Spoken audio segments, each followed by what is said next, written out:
he explained that the value of abstinence for a human being is that as a human being we have inclinations, we have drives, we have desires. It's to discipline that desire, to take control, because Hashem wants that the human being should refine himself and purify himself, that he should ascend to a level of an angel. That's where we left off.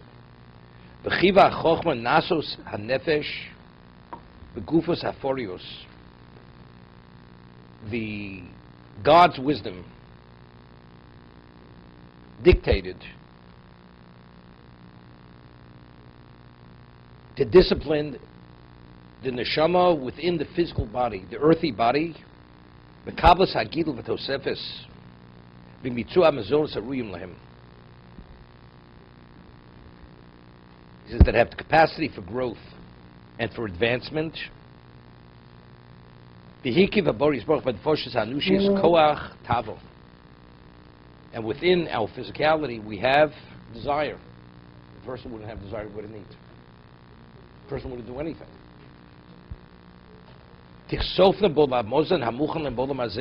So a person yearns for the sustenance which is prepared in this world, to establish them and to perfect them as long as the soul is attached to the body. So a person naturally has koach hataiva. We have desire. We have the power of desire. We have desire. V'hirkiv ben ot koach acher. If a person would not have a sexual desire, how does a human being, how does he perpetuate his existence? No, how does he have a replacement? So God has to give is a sexual desire, that the man is attracted to the woman.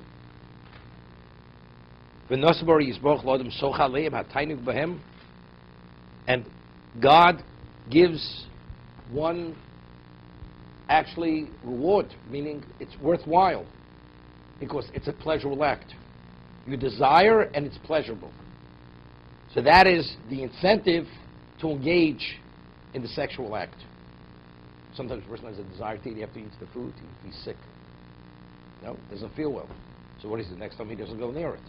But over here, there's an incentive, because not only do you have a desire, the result itself, it's a pleasurable act.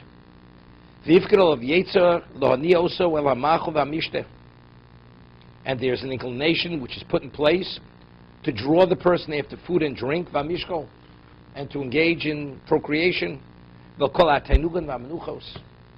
All pleasurable acts and settings of leisure.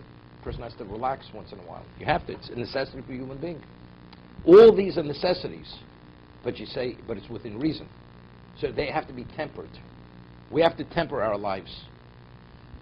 It's a balance. Is the balance on a daily basis, or do you work, and then eventually enough to say I need to relax?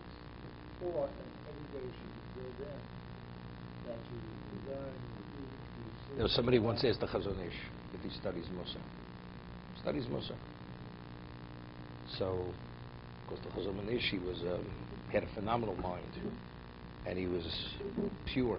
So does a man like to have to study Musar? He says the times where he doesn't study Musar, the days he doesn't study Musar, that just when he studies the Gemara, whatever the subject matter is, he's able to draw from that whatever Musar provides.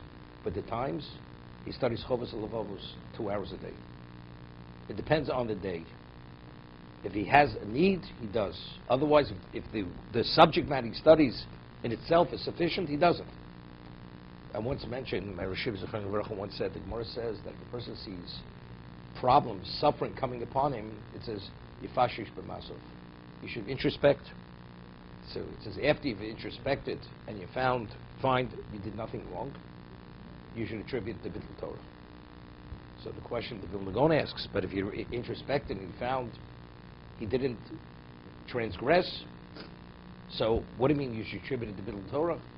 Just as you missed Bittul Torah, maybe you missed something else. Maybe your introspection wasn't a an accurate introspection. It wasn't a valid introspection. That's the Vilna Gaon's question. So my Rosh Hashanah said, relaxation. There's some days you have to relax. 10 minutes is sufficient. Some days you may need 20 minutes of relaxation. It's not every day. I set aside half an hour for relaxation. Maybe you only need 15 minutes, 20 minutes.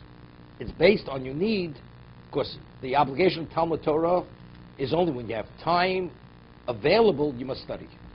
What about you must eat, you must sleep? So that time's not available. So you have no obligation to study. So you did nothing wrong. So the question is, so everything is subject to that particular moment. So as a result of other things that I eat not kosher, I speak Lashon Hara, those things, that's clear cut. Either you transgress, or you didn't transgress. But so that only indicates that your evaluation of what was a necessity wasn't a necessity. That's why, so you're asking about relaxation. How do you do it? It depends on the individual. Whatever works for that person, that's the way, that's his prescription of life. Other people, they do it differently.